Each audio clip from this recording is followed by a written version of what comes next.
ऐसा क्यों है कि रॉयल इनफील्ड के कस्टमर्स खास करके GT 650 और इंटरसेप्टर 650 आए दिन किसी ना किसी बात को लेके रॉयल इनफील्ड से गुस्सा रहते हैं।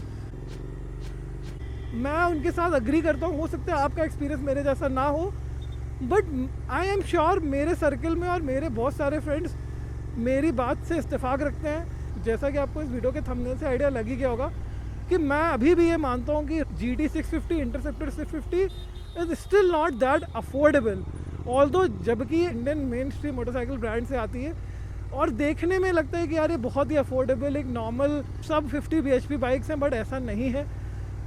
और आई स्टिल बिलीव कि other than the cult, other than the classic question, ये बाइक अपने मनी को जस्टिफाई नहीं करती हैं और मैं यही चीज़ें ना इस वीडियो में ब्रेक डाउन करने वाला हूँ। So guys, welcome back to our channel gentleman and motorcycle and let's get started.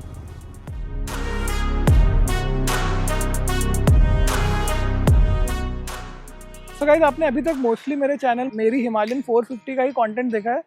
ये मेरी GT 650 है जो कि ऑलमोस्ट 6 साल हो गए मुझे खरीदे हुए और इसका कंटेंट आपने कम ही देखा है और उसका रीज़न ये कि मेरी डेली ड्राइवर ही है और बहुत ज़्यादा मैंने इसमें ट्वीक्स नहीं करे हैं other than fixing some of the issues जैसे कि सस्पेंशन और ऑब्वियसली चेंजिंग द एग्जॉस्ट। तो बहुत टाइम से मैं सोच रहा था कि मैं अपने GT का 6 साल का एक्सपीरियंस, क्या चीज़ें मुझे अच्छी लगी, क्या चीज़ें बुरी लगी और क्या मैंने फिक्सेस करे हैं, क्या मैंने मॉडिफिकेशंस करे, मैं आपके साथ शेयर करूं। बट उन सब चीज़ों को शेयर करने के पहले मैंने अभी रिसेंटली अपनी बाइक की सर्विस कराई और सर्विस का बिल देख के ना मेरा दिमाग ख़राब हो गया। तो मैंने डिसाइड किया कि मैं पहले आपके साथ ये शेयर करूँगा कि GT 650 का डे टू डे लाइफ में क्या खर्चा आता है। और मैं ये डिस्क्लेमर सेट कर देता हूँ कि मेरा मानना है कि GT 650 हो या इंटरसेप्टर 650 हो, ये बाइकें सस्ती नहीं है और एक मिडिल क्लास इंसान जिसकी मंथली फैमिली इनकम 1 लाख रुपए से ऊपर नहीं है, उसको बहुत ही सोच समझ के डिसाइड करना चाहिए। और मैं ये वीडियो में ये चीज़ एक्सप्लेन करता हूँ और ये एक्सप्लेन करूँगा मैं अपने खुद के कुछ पर्सनल इंसिडेंट्स लेके। तो सबसे पहला इंसिडेंट तो मैं आपको बताऊँगा जो मैंने अभी रिसेंटली सर्विस कराई। तो मेरे पास ये सर्विस का बिल है और ये जो बिल है ये 10,000 से ऊपर का बिल है, जबकि मैंने सर्विस पैक भी ले रखा है। सर्विस पैक में बेसिकली जो लेबर कॉस्ट होते हैं सर्विस से रिलेटेड वो नहीं पड़ते और बाकी जो भी एक्सेसरीज या स्पेयर्स आप डलाते हो बाइक में उसमें 5% का डिस्काउंट मिलता है। उसके बाद 10,000 से ज़्यादा का है। जस्ट फॉर अ रेफरेंस, मेरे पास 2 वॉक्सवैगन की कार है, एक वॉक्सवैगन एमियो और एक स्कोडा कुशैक। दोनों कारों का सर्विस साल में एक बार ही होता है और कभी भी 10,000 से ऊपर का कॉस्ट नहीं जाता है। कंपेयर करोगे तो यार bigger engine, bigger vehicle, more complex, more electronics, but फिर भी अगर आप देखोगे तो GT 650 का कॉस्ट सर्विस का मेरा हमेशा 10,000 टच किया है। और ये तो सिर्फ सर्विस की बात हो गई, सर्विस के अलावा भी हर महीने 1.5 महीने में कुछ ना इशूज़ आते ही रहते हैं। सबसे बड़ी बात यहाँ पे ये है कि क्योंकि मेरे पास मल्टीपल बाइक्स हैं, नॉट जस्ट GT, हिमालयन है, RR 310 है, तो सबको मैं क्रॉस करके चलाता हूँ। तो उस हिसाब से देखोगे तो अभी भी 6 साल में ना बहुत ज़्यादा नहीं चली है, अदर देन मैंने कुछ लॉन्ग ट्रिप्स करी हैं, बैंगलोर टू कानपुर करा है, दैट्स इट। और क्यों कॉस्ट सर्विस में ज़्यादा आता है मैं वो भी एक्सप्लेन करता हूँ। तो उसको एक्सप्लेन करने के पहले मैं अपना एक प्रीवियस इंसिडेंट आपको बताऊंगा। सो जब से मैंने बाइक ली थी, बाइक की डिलीवरी बैंगलोर में हुई थी 2019 सितंबर में, और जब से मैंने डिलीवरी ली है हमेशा जब भी ट्रैफिक पे चलाता हूँ एटलीस्ट 5 किलोमीटर प्लस मेरी रेयर की ब्रेक ना फेल हो जाती है।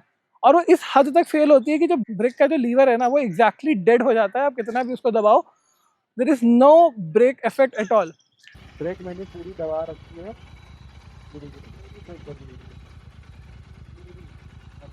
क्लच क्लच छोड़ूंगा गाड़ी आगे बढ़ेगी।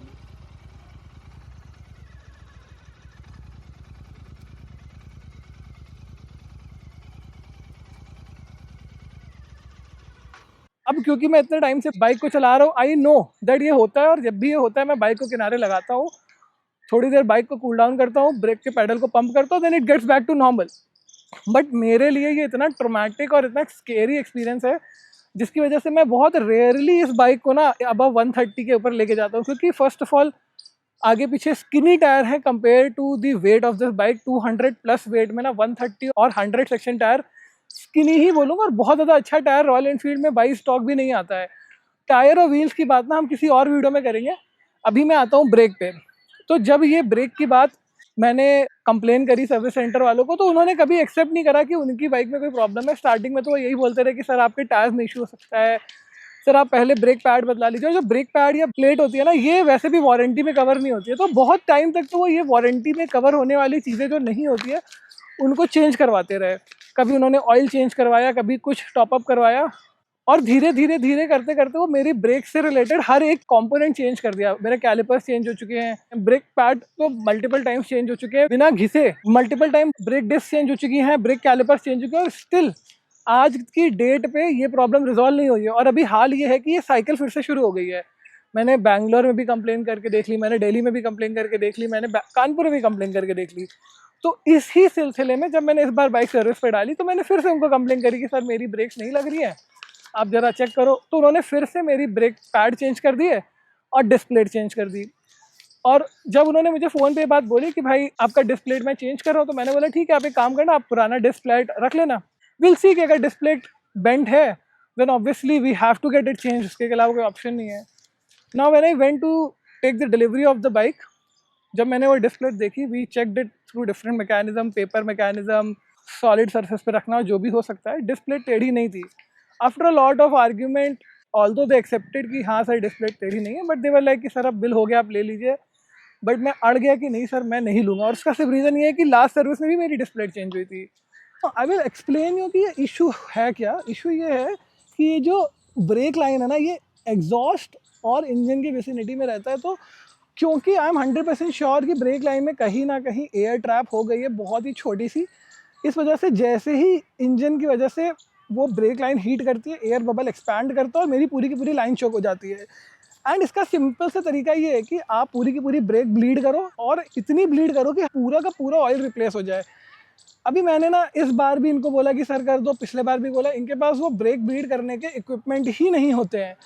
अभी इस बार उन्होंने मुझे रीज़न दिया कि सर आपका कैलिपर खुल नहीं रहा है। अब टेल मी वन थिंग, जब मैंने सर्विस हमेशा सर्विस सेंटर से कराई है, तो ब्रेक कैलिपर अगर नहीं खुल रहा है तो वो मेरी प्रॉब्लम है कि उनकी प्रॉब्लम है? अगर वो नहीं खोल पा रहे तो कौन खोल पाएगा?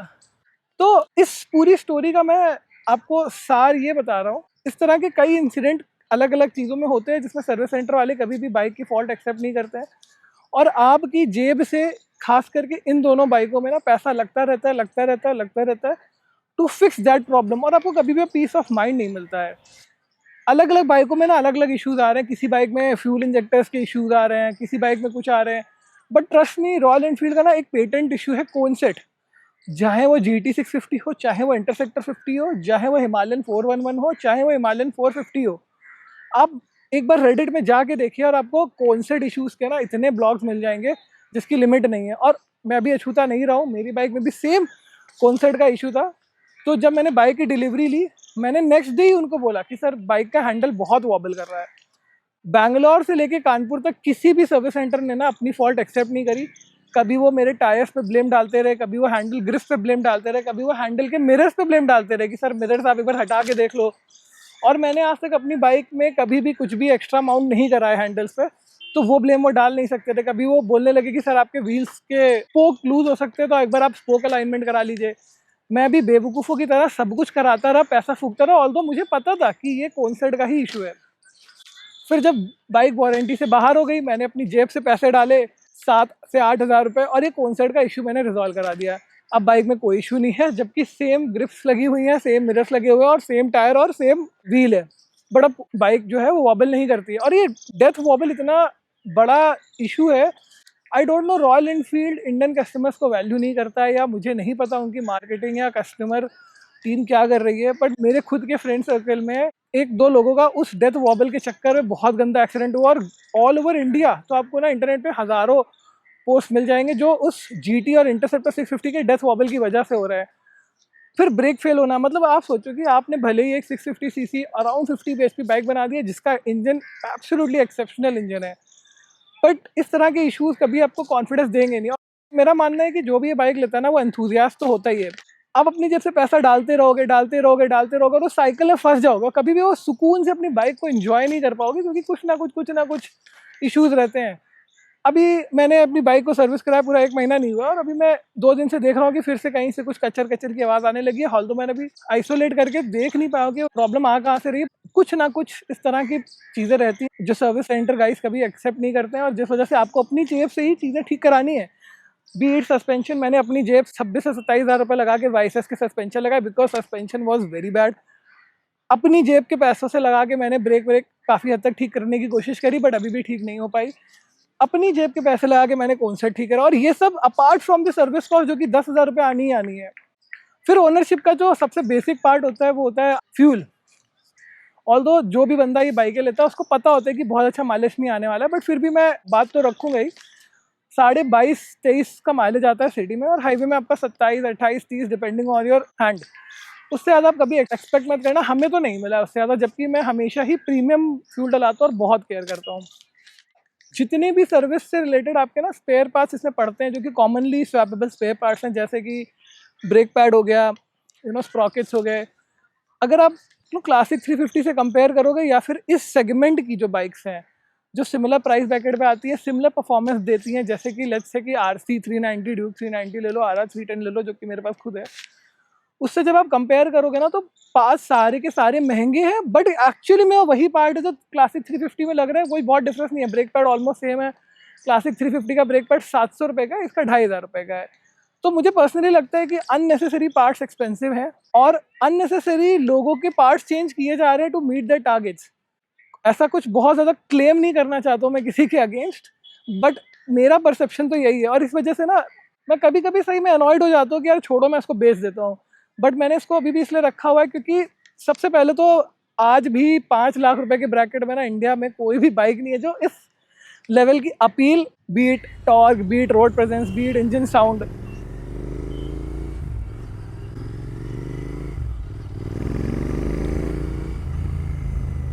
ये तो मैंने आपको एक रेफरेंस दे दिया कि डेली यूज़ में बाइक में कितने खर्चे आते हैं और काफ़ी महंगा पड़ता है प्रोपोजिशन। कंक्लूड करने के पहले मैं आपको बाइक की खरीदते टाइम की कॉस्ट के बारे में ही बताता हूँ। तो सबसे पहले ये बाइक कोई सस्ती नहीं है यार। अगर आप इंटरसेप्टर का सबसे सस्ता मॉडल ले रहे हो तो वो भी 3,19,000 के आसपास का एक शोरूम प्राइस है, और GT थोड़ा उसके ऊपर जाता है।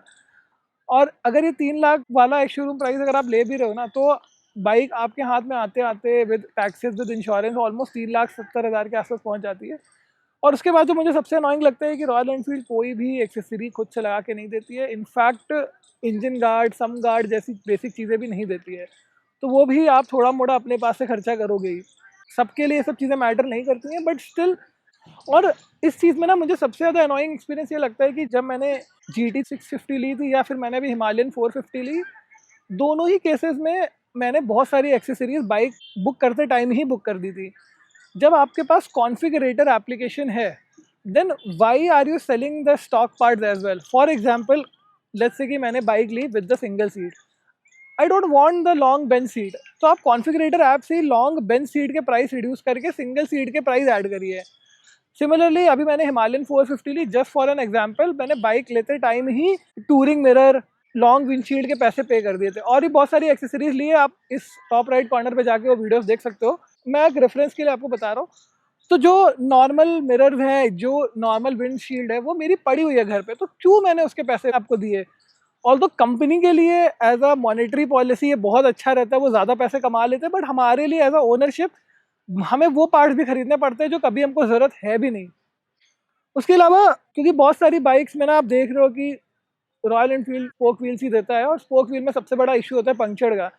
टायर अवेलेबिलिटी पे तो किसी और दिन बात करेंगे, मैं सिर्फ पंक्चर की बात करता हूँ। तो पंक्चर बनाना बहुत महंगा पड़ता है, पर जो उससे बड़ी प्रॉब्लम मुझे फेस होती है वो ये कि इनके ट्यूब्स नहीं मिलते हैं मार्केट में, और टायर साइजेस की वजह से टायर्स भी नहीं मिलते हैं। रॉयल एनफील्ड इनके ऑर्डर्स तो लेता है आप चाहो, बट ये डिलीवर नहीं कर पाते हैं टाइम पे। और उसमें एक सबसे बड़ी अनोइंग चीज़ ये कि आप ट्यूब का ऑर्डर या टायर का ऑर्डर अलग नहीं दे सकते हो। कोई भी बाइक हो, आप ट्यूब और टायर का ऑर्डर आपको साथ ही देना है। आपको सिर्फ ट्यूब की ज़रूरत है तब भी आपको टायर मिलेगा, टायर की ज़रूरत है तो आपको ट्यूब मिलेगा।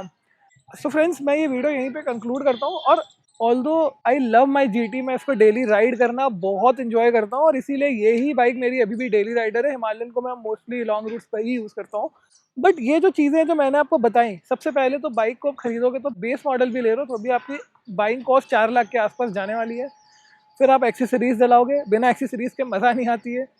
उसके बाद अगर आप 20,000 किलोमीटर मंथली चलाने का टारगेट ले रहे हो तो आप एनुअली 20,000 से ऊपर का मेंटेनेंस मान के चलो। और ये सिर्फ मिनिमम चीज़ें मैं बता रहा हूँ। सर्विस के अलावा भी बहुत सारे स्पेयर्स इसमें कभी ना कभी ख़राब होते ही रहते हैं, जो आपको बदलाने पड़ेंगे ही पड़ेंगे because of the torque tyre भी बहुत ज़्यादा लास्ट नहीं करता, कोई भी टायर डला लो 10,000 से ज़्यादा इसका टायर लास्ट नहीं करता है, जो मेरा पर्सनल एक्सपीरियंस रहा है।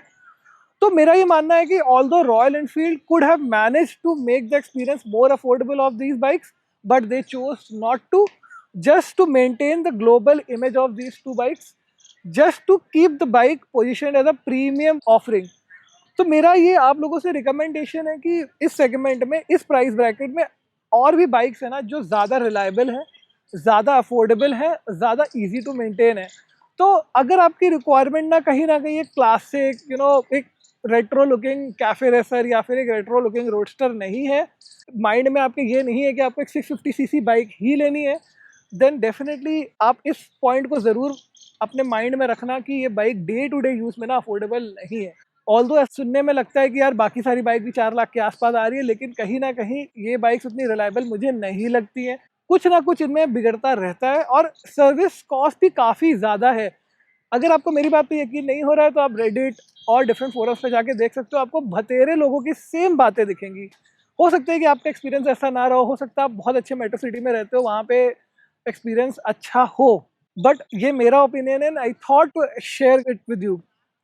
सो गाइस, ये वीडियो मैं यहीं पे एंड करता हूँ। मेरी GT 650 में मैं काफ़ी सारे कस्टमाइजेशन करने वाला हूँ। उसके पहले मैं अपना 6 years ownership review experience, what I felt bad, what I felt good, ये सब आपके साथ डिफरेंट वीडियोस पे शेयर करूँगा। और हिमालयन 450 के भी कंटेंट मैं डे टू डे अपलोड करता ही रहता हूँ। So guys, thank you for watching this video. Ride safe, bye bye.